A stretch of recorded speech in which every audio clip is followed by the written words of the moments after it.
എൻ്റെ ഹൃദയം നിറഞ്ഞ ആശംസകൾ അർപ്പിച്ചുകൊണ്ട് നിർത്തുന്നു. അസ്സലാമു അലൈക്കും.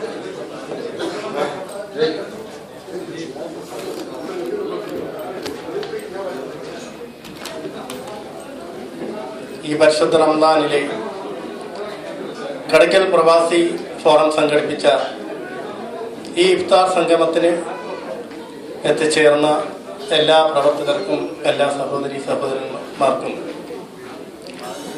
ഹാർദമായ സ്വാഗതം പറഞ്ഞുകൊണ്ടും ഈ ഇഫ്താർ സംഗമത്തിൻ്റെ പ്രാധാന്യത്തെക്കുറിച്ച് ഈ ഇഫ്താർ സംഗമത്തിന് വളരെയധികം പ്രവർത്തനങ്ങൾ നടത്തുകയും ചെയ്ത കടയ്ക്കൽ പ്രവാസി ഫോറത്തിൻ്റെ സെക്രട്ടറി ശ്രീ സജീവിനെ ക്ഷണിക്കുകയാണ്.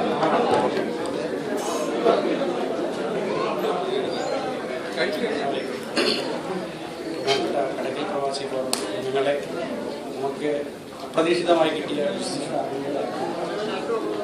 എനിക്ക് ഈ അവസരത്തിൽ നിങ്ങളോട് പറയാനുള്ളത്, കടയ്ക്കൽ എന്ന ഒരു